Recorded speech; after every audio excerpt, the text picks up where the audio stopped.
जब हम भगवत साक्षात्कार की बात सुनते हैं, पढ़ते हैं, करते हैं, तो एक भय समा जाता है सबके हृदय में।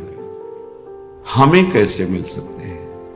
हमने तो बहुत पापाचरण किए, कोई साधना नहीं है और बहुत समस्याएं हैं। भगवत प्राप्ति तो बहुत ही दुर्लभ है हमारे लिए। कैसे भगवत साक्षात्कार हो सकता है? बहुत सरल और निश्चित भगवत प्राप्ति हो जाए, उस उपाय को कहते हैं शरणागति। विश्वास कीजिए, विश्वास कीजिए। इसलिए कह रहा हूं कि विश्वास कर लोगे तो पार हो जाओगे। नहीं, आगे ऐसा समय आएगा, इस भगवान नाम कीर्तन और सत्संग भी आप नहीं कर पाएंगे, सुन नहीं पाएंगे और कर नहीं पाएंगे। समय आएगा, देख लेना। जैसे धूल भरी आंधी चलती है दूर से, तो देखने वाला समझ जाता है बादल और उस दिशा को देख के कि सावधान, बहुत विशाल आंधी आ रही। ऐसे ही भगवत मार्ग के पथिकों को आभास होने लगता है। तो हम कई बार सत्संग में इसलिए कहते सावधान, ऐसी आंधी आएगी कलयुग की कि आप दंडित किए जाओगे यदि सत्संग और नाम कीर्तन करोगे। देख लेना, समय आएगा। इसी जन्म में भगवत प्राप्ति निश्चित हो जाएगी, जिसे आत्मसमर्पण कहते हैं, प्रपत्ति कहते हैं, शरणागति कहते हैं, बहुत से शब्दों से कहा जाता है। निर्भरा भक्ति कहते हैं, पूर्णाश्रित आश्रय कहते हैं। निश्चित इससे भगवत प्राप्ति हो जाती है। शरणागत के लिए ऐसा नहीं कि वो विद्वान होना चाहिए, शास्त्र खूब स्वाध्याय किए हो, बड़ा लक्ष्मीवान हो, धनवान हो, ऐसा बहुत से उसमें दैवी संपदा के गुण हो, ऐसा ऐसा। सुनो, शरणागत के लिए कोई शर्त नहीं है। तो हम किसी योग्य नहीं, पर यही एक बात आ जाए, निश्चित भगवत प्राप्ति हो जाएगी। गुरु कृपा से एक पक्ष साधना का ऐसा हुआ जहां कृपा शब्द से परिचय ही नहीं है। शरणागत केवल गुरुदेव की, इंद्रियों पर विजय प्राप्त करके अपने स्वरूप में स्थित होना, दूसरी बात नहीं। एक पक्ष आया कृपा का, जिसने सब अहम को चूर कर दिया, किसी साधन के योग्य नहीं रह गया। फिर जो हुआ वो कभी साधना से हो ही नहीं सकता था, ये पक्का विश्वास, ये केवल कृपा से हुआ। इसलिए देखो, शरणागति के लिए कोई शर्त नहीं है। न विद्या येषां श्रीर्न शरणमपि सन्न च गुणाः परित्यक्ता लोकैरपि व्रजनयुक्ताः श्रुतिजडाः शरण्यं यं तेऽपि प्रसिद्ध गुणमाश्रित्य सुजना विमुक्तास्तं वन्दे यदुपतिमहं कृष्णममलम्। जिसमें कोई गुण नहीं है, बहुत ध्यान से सुनना, निश्चित भगवत प्राप्ति हो जाएगी। बहुत मनन किया हुआ विषय है और यही जीवन का आखिरी सोपान है। चाहे कोई कितनी साधना कर ले, जब कृपा होगी तो यही आखिरी सोपान है, पूर्ण समर्पण, जिसमें कोई गुण नहीं है। अब आप गुण के विषय में सोच नहीं सकते कि हम में तो कोई गुण नहीं है, आप हमारे भगवान के लायक हो।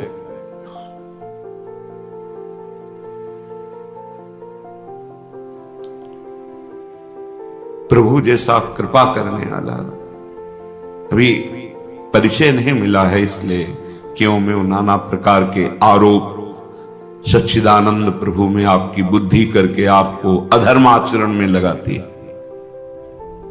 नहीं, करुणा के समुद्र है, कृपालुता बरसती रहती है। कैसे? न विद्या एषां श्रीर्न शरणमपि सन्न च गुणाः। कोई उसके पास ज्ञान नहीं है, विद्या नहीं है। हम भगवत प्राप्ति की बात कर रहे हैं कि ऐसे को भी शरणागति सीधे भगवान से मिला देती है, जिसके पास कोई विद्या नहीं है। अगर आप बहुत विद्वान हैं और अहम है आपको, तो साधारण भक्ति भी नहीं आएगी, भगवत साक्षात्कार तो बात जाने दो।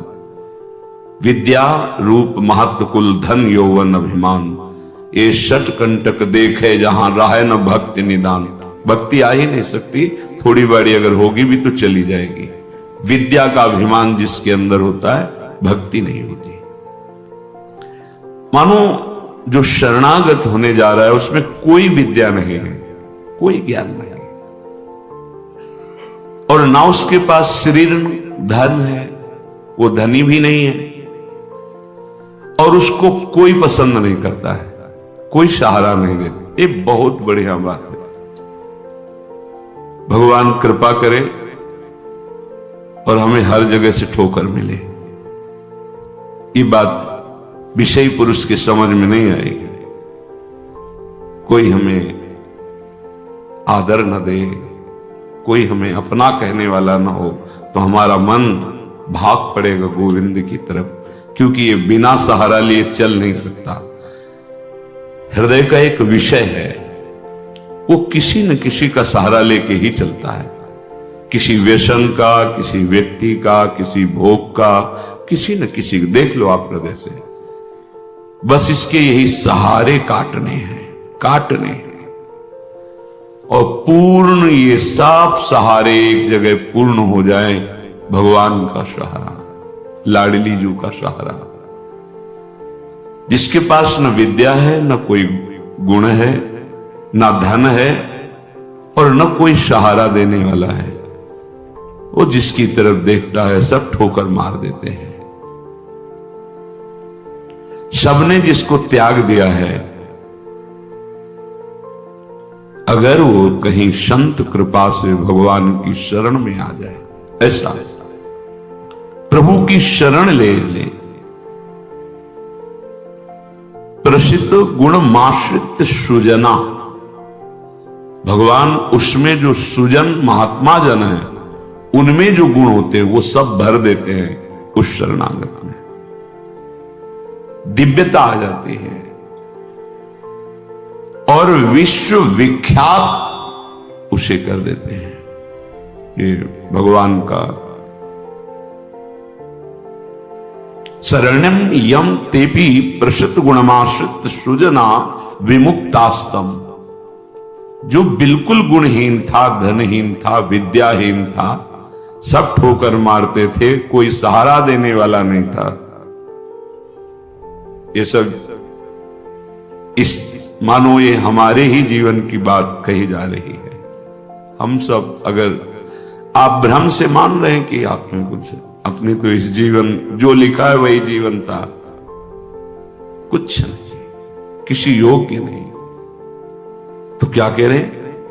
जब भगवान की वो शरण में आया तो सारे वो गुण भर दिए भगवान ने जो एक दिव्य महात्मा में होते हैं।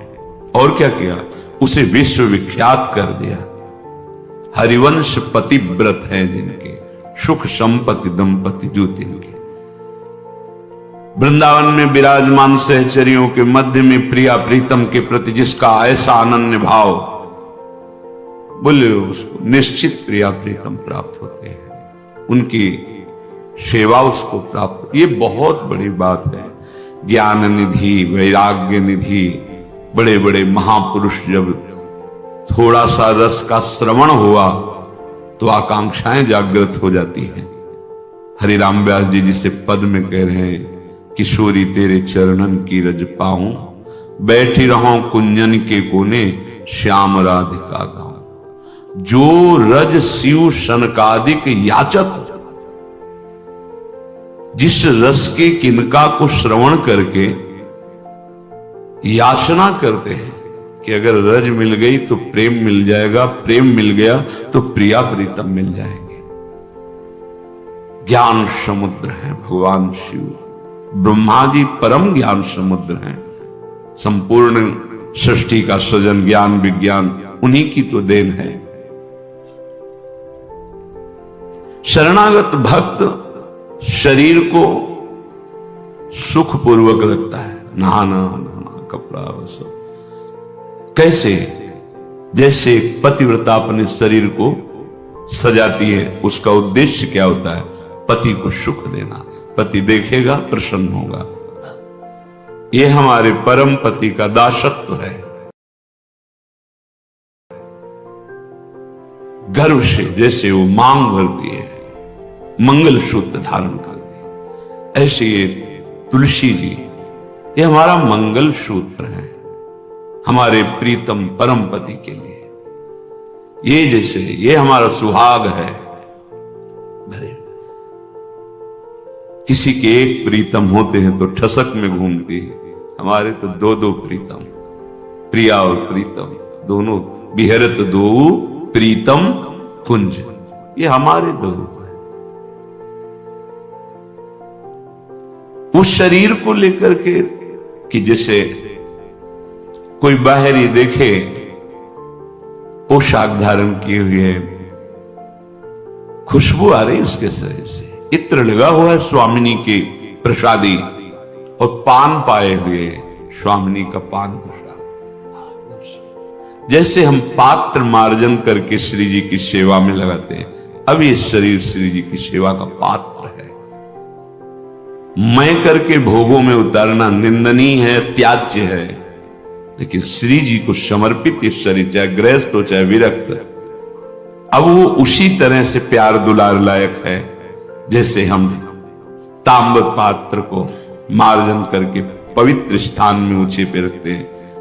क्यों? क्योंकि ये श्री जी की सेवा में आएगा, तो ये श्री जी की सेवा पात्र हो गया। शरणागत का चिंतन कैसा होता है? इसीलिए तुम बाहरी त्याग तो देख सकते हो, लेकिन आंतरिक समर्पण नहीं देख सकते हो।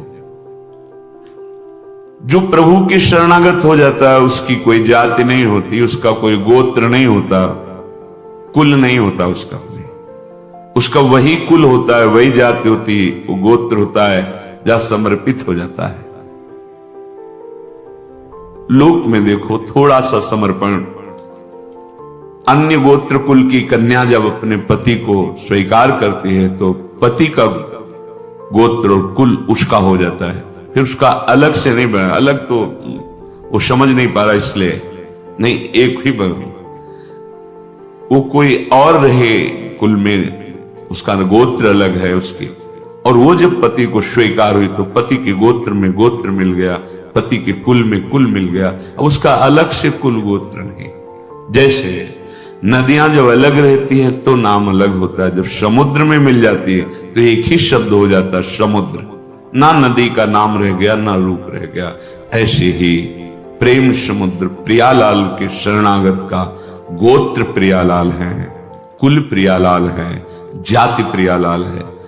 इसीलिए हमारे प्रियालाल की शरणागति में कभी किसी से नहीं पूछा जाता आपका गोत्र क्या है, कुल क्या है, कौन सी, हमेशा आप हमारे प्रभु के अंश हो, प्रभु के शरणागत होना चाहिए। शरण होइए, बिल्कुल समान व्यवहार आपके साथ होगा, उसमें थोड़ी भी व्यवहार में कि आप इस जात के हैं तो आप इस सेवा में नहीं आ सकते, नहीं। देखो ना, किसी का परिचय नहीं कि आप किस जात के हो, किसी का परिचय नहीं। 10 वर्ष से आप सेवा में हो, किसी का परिचय। यदि आप भी जाने अनजाने में बड़ा से बड़ा पाप कर चुके हैं और समस्याओं में फंसे हुए हैं, तो महाराज जी द्वारा बताए गए इस उपाय को अवश्य कीजिएगा। निश्चित रूप से आपका कल्याण होगा। जय श्री राधा।